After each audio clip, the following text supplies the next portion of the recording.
Welcome students, আশা করছি তোমরা সবাই খুব ভালো আছো। ইজি ম্যাথ চ্যানেলের নতুন আরেকটি ভিডিওতে তোমাদেরকে অনেক স্বাগত জানাই। আগের দিনের ক্লাসে আমরা বিভিন্ন আয়তকার চিত্র, বর্গাকার চিত্র, ত্রিভুজাকার চিত্র, তারপরে বিভিন্ন চিত্রের মাঝখানে সরল রেখাংশ জুড়ে কি চিত্র তৈরি হচ্ছে সেগুলো আমরা শিখেছিলাম। তাহলে সেগুলো তোমরা একবার রিভিশন করার চেষ্টা করো। যদি আমার ভিডিওটি ভালো লেগে থাকে তোমরা চ্যানেলটিকে লাইক অ্যান্ড সাবস্ক্রাইব করে রাখবে। যদি তোমাদের বুঝতে কোথাও কোনো অসুবিধা হয় তাহলে আমাকে কমেন্টে জানাবে, আমি নতুন ভিডিও তৈরি করে তোমাদেরকে দেব, যাতে তোমাদের পড়তে কোনো অসুবিধা না হয়, অঙ্ক তোমরা তাড়াতাড়ি শিখতে পারো। এবারে দেখো, আজকে আমি 84-85 পৃষ্ঠার যে অঙ্কগুলো আছে সেগুলো আমি সমাধান করে দেব। কি বলছে দেখো, বিন্যাস দেখে পরের গুলো আঁকি। এখানে দেখো 1 নম্বরে কি বলছে, কিছু ছবি দেওয়া আছে আর কিছু ফাঁকা ঘর দেওয়া আছে। তোমাকে কি করতে হবে, এই ছবিগুলো, প্রথমের ছবিগুলো লক্ষ্য করতে হবে, এই ছবি অনুযায়ী তোমাকে পরের গুলো আঁকতে হবে। তাহলে লক্ষ্য করো, প্রথমে এটা কি ছবি বলো তো, কটা বাহু দেখো তো, 1, 2, 3টে। তাহলে 3টে বাহু মানে কি, ভুজ। তাহলে এটাকে আমরা কি বলবো, ত্রিভুজ। তাহলে ত্রিভুজ আছে, তারপরে বৃত্ত আছে, তারপর ত্রিভুজ আছে, তারপরে কি হবে বলো তো, আমার তো মনে হচ্ছে বৃত্তই হবে। তাহলে এটা কি হলো, বৃত্ত। বৃত্তর পরে আবার কি, ত্রিভুজ। দেখো আমি ঠিক করেছি কিনা, তোমরা আমার সাথে মিলিয়ে নাও। হ্যাঁ, তাহলে একটু কালার করে দিই, দেখতে ভালো লাগবে। তোমরাও কালার থাকলে করতে পারো।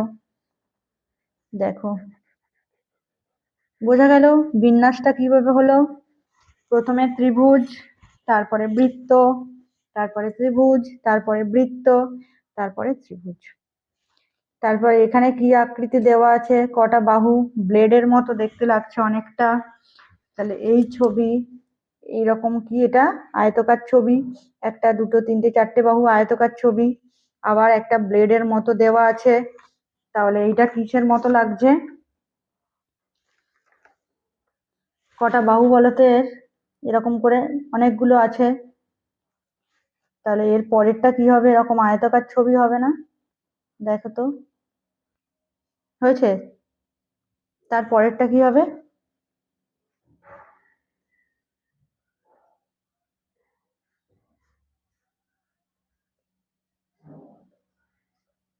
এরকম দেখতে লাগবে, দেখো তো ছবিটা, দেখো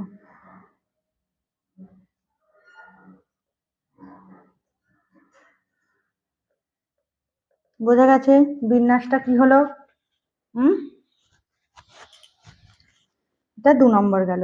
এবারে 3 নম্বরে কি আছে দেখো,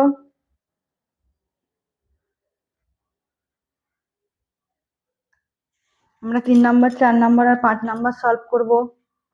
দেখো প্রথমে একটা বক্সের মধ্যে তারা তারা তারা তারা করা আছে, 1, 2, 3, 4, 5, 6, 7টা। তারপরে দেখো 1, 2, 3, 4, 5টা। তারপরে দেখো 1, 2, 3টে। তাহলে প্রথমে 7 ছিল, এটা কটা ছিল, 7টা ছিল। এটা কটা ছিল, 7টা ছিল। এটা কটা আছে, 7টার পরে বলো, মনে করো কটা আছে, এটা 5টা আছে। তারপরে কটা আছে, 3টে আছে, তাই তো। তাহলে দেখো তো কি কি বিন্যাসে পাচ্ছি, 7টার পরে 5টা, দুটো কমেছে না, এই যে 7 থেকে 2 বিয়োগ করলে 5-এ পৌঁছাচ্ছি, 5টা। আবার 5 থেকে যদি 2 বিয়োগ করি কত পৌঁছাবো, 3-এ, তাই তো। তাহলে এবারে কি আমাদের কটা হবে, 3টের পরে দেখো 3 থেকে যদি 2 বিয়োগ করি কত হবে, 1-এ, এই 1-এ পৌঁছাবো না। বোঝা গেল, প্রথমে 7টা ছিল, 5টা ছিল, 3টে, তাহলে এখন একটা কত থাকবে না, এখন একটা বক্সের মধ্যে একটা, দুটো, 3টে, 4টে, 5টা, দেখো একটা রয়েছে, 7টা, 5টা, 3টে, একটা। বুঝতে পারলে কি করলাম।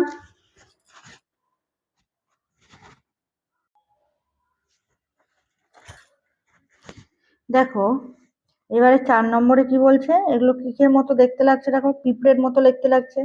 পিঁপড়ের পা গুলো লক্ষ্য করো। তাহলে পিঁপড়ের পা গুলো যদি আমরা লক্ষ্য করি তাহলে কি দেখবো, তাহলে এখানে দেখো প্রথমটা 1টা 2টো 3টে 4টে 5টা, নিচেও দেখো 1টা 2টো 3টে 4টে 5টা, ঠিক আছে। তারপরে দেখো 1টা 2টো 3টে 4টে 5টা 6টা 7টা, তারপরে দেখো 1টা 2টো 3টে 4টে 5টা 6টা 7টা, তাই তো। তারপরে দেখো তাহলে 5টা পেলাম, এটা 7টা পেলাম, তাহলে 1টা 2টো 3টে 4টে 5টা 6টা 7টা 8টা 9টা, তাহলে এখানে কত কত পাচ্ছি, 5 7 9, এর পরেরটা কত হবে, তাহলে এই 7টা পেলাম, 5-এর সাথে 2 যোগ করে না 7, এটা 7-এর সাথে 2 যোগ করে আবার 9 পাচ্ছি, আবার এটা 9-এর সাথে যদি 2 যোগ করি তাহলে 11 পাবো। তাহলে আমাকে পিঁপড়ে আঁকতে হবে কটা থাকবে, 11টা। তাহলে দেখো 1টা 2টো 3টে 4টে 5টা 6টা 7টা 8টা 9টা 10টা 11টা হয়েছে। তাহলে নিচেও এরকম হবে, 1টা 2টো 3টে 4টে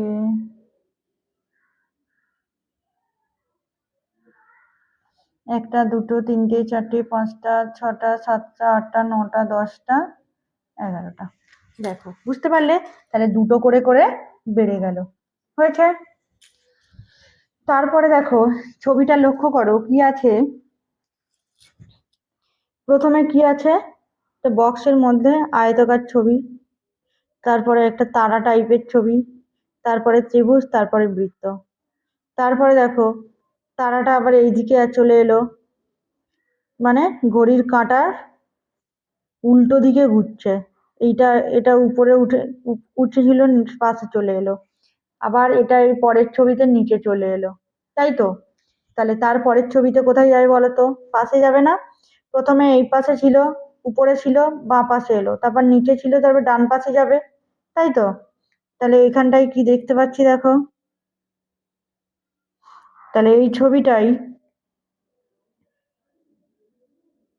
এখানে হবে না, দেখো হয়েছে।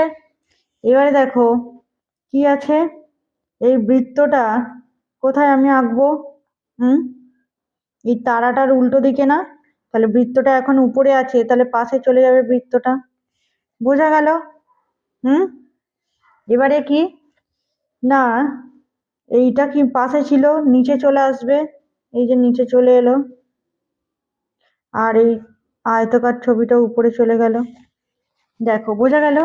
এইটা যদি আমি এইভাবে বলি, একটা ঘড়ি আছে, ঘড়ির কাঁটার উল্টো দিকে ঘুরছে জিনিসটা, দেখো তো, এখান থেকে আসছে এখানে, এখান থেকে আসছে এখানে, এখান থেকে এসে উপরে চলে গেল। আবার এইটাকে ধরো, এইটা আবার ঘুরছে, এখানে গেল, তারপরে ঘুরে এখানে গেল, তারপরে ঘুরে এখানে এলো, বোঝা গেল ছবিটা কি হয়েছে। দেখো 84 পৃষ্ঠায় যে সমস্ত বিন্যাসগুলো ছিল সেগুলো আমি এঁকে দিলাম। এবারে আমি আসছি 85 পেজে, যেগুলো দেখো, এবারে 85 পৃষ্ঠায় কি আছে, প্রথমটা 6-এরটা কি আছে, এই তীর চিহ্ন উপরে আছে, তারপরে নিচে তীর চিহ্ন, তারপরে কি আছে, দুটো তীর চিহ্ন উপরে আছে, তারপরে কি হবে তোমরা বলো তো, আচ্ছা, আর দুটো তীর চিহ্ন নিচে হবে, তাই তো। এটা পরের বিন্যাসটা আঁকি, তাহলে এটা উপরে আছে, এবার দুটো তীর চিহ্ন নিচে থাকবে, দেখো বুঝতে পারলে, এগুলো বেশ মজার অঙ্ক না, হয়েছে। তারপরেরটা কি আছে, একটা সোজা লাইন, তারপর আবার একটা লাইন যোগ হলো, তারপরে দেখো একটা ছিল দুটো হলো, দুটো থেকে এখন 3টে হয়েছে, তাহলে এবারে কি হবে, লাইনটা পুরো হয়ে যাবে, এই একটা ছিল দুটো হলো 3টে হলো, দিয়ে এটা যোগ করে দিলাম, দেখো বোঝা গেছে। এবারে 8 নম্বরটা কি হবে দেখো, কি হবে বলো তো, বলতে পারবে 8 নম্বরটা, তাহলে দেখো এগুলো সেই নিমকির মতো দেখতে না, কাইট ঘুড়ির মতো দেখতে, তাহলে ঘুড়ির মতো প্রত্যেকটা ছবি ঘুড়ির মতো, তাই প্রথমে একটা ঘুড়ির মতো ছবি এঁকে নাও, সব থেকে সোজা করেই বলছি, একটা ঘুড়ির মতো ছবি আঁকলে এবারে দেখো এই রেখাটা ঘুরছে, প্রথমে এদিকে ছিল, এই বাহুটাই ছিল, তারপরে এই বাহুটা এলো, তারপরে এই বাহুটার পাশে এলো, এবারে কি হবে, এই বাহুটার পাশে হবে। দেখো এটা গেল, তারপর এই বাহুটার পাশে এলো, তারপর আবার এই বাহুটার পাশে এলো, এবার কি এই বাহুটার পাশে যাবে না? দেখো কত সহজভাবে এগুলো সমাধান করলাম। এবারে তারপরে দেখো নয়েরটা কি বলছে, তাহলে এরকম পুঁতির মতো গাঁথা আছে, দেখো একটা দুটো তিনটে করে, একটা করে প্রথমে গাঁথা আছে, তারপর দুটো করে গাঁথলো, তারপরে কি আছে তিনটে করে গাঁথলো, তারপর এবারে কত হবে বলো তো? একটার পরে দুটো গাঁথছে, দুটোর পরে তিনটে গাঁথছে, তিনটের পরে এবার কটা করে গাঁথবে কি মনে হয়? আচ্ছা ঠিক বলেছো, চারটে করে গাঁথবে। তাহলে চারটে করে পুঁতি গাঁথো, একটা, দুটো, তিনটে, চারটে, তাই তো? তাহলে এটাতেও গাঁথো, একটা, দুটো, তিনটে, চারটে, একটা, দুটো, তিনটে, চারটে। বুঝতে পেরেছো? তাহলে কটা হলো? একটা, দুটো, তিনটে, চারটে করে। এবারে দেখো এটা ঠিক কি বলছে, কিসের মতো লাগছে বলতো? কাঁটা, আমরা কাঁটা কিসে দেখতে পাই? ঘড়িতে দেখতে পাই। এগুলো একটা গোল গোল ঘড়ি ভাবো, আর এগুলো তার কাঁটা। তাহলে কাঁটা প্রথমে এদিকে ছিল, ঘুরে নিচে নামলো, তারপর আবার এইদিকে উঠলো, তাই তো? তাহলে এবার কোথায় উঠবে বলো তো? এবার সোজা উঠবে না? এইটা ছিল, নিচে নামলো, নেমে এইদিকে উঠলো, এখান থেকে নিচে নামলো, নেমে এখানে উঠলো, দিয়ে এবারে সোজা উঠবে। দেখো সোজা আছে না? ঠিক আছে? তাহলে এটা ঘড়ির কাঁটা। দেখো ছবিটা কিভাবে পরিবর্তন হচ্ছে, দেখো এই ছবি একটা ছিল, এদিকে হলো, তাই তো? তাহলে এই ছিল, এরম দিলাম। তাহলে ঘড়ি যদি আমি আঁকি, ধরো এই একটা ঘড়ি আঁকলাম, দিয়ে এর কাঁটা ঘোরাচ্ছি, কাঁটা এদিকে ঘোরে না? দেখো বোঝার চেষ্টা করো, এখানে ঘড়ির 12, এখানে হচ্ছে যে 3, এখানে 6, এখানে 9 হয়েছে। ধরো এখানে কাঁটা আছে, তাহলে প্রথম ছবিটা দেখো, তাহলে কাঁটাটা, প্রথম ছবির কাঁটা এখানে ছিল, তারপরে ঘুরে নিচে এলো, আবার হলো, আবার নিচে আসছে, তাহলে কি হলো? ঘড়ির কাঁটার দিকে হলো। দ্বিতীয় ছবিটাও দেখো, ঘড়ির কাঁটা এদিকে ঘুরছে, দুটো বাড়লো, তিনটে বাড়লো, চারটে বাড়লো, তাহলে কি হলো? ঘড়ির কাঁটার দিকে আমরা ছবিগুলো আঁকছি। এটাও দেখো, এটা ছিল ঘড়ির কাঁটা এদিকে ঘুরছে, তারপর এদিকে এলো, তারপর এদিকে গেল, তারপরেরটাও ঘড়ির কাঁটাটা দিকেও ঘুরছে, তাহলে এটা ঘুরলো, ঘুরে এদিকে আসছে, তারপর এদিকে যাচ্ছে, এদিকে যাচ্ছে। তাহলে তোমরা পরের বিন্যাসগুলো যেগুলো তোমাদের বাকি আছে করতে, সেগুলো করে নাও।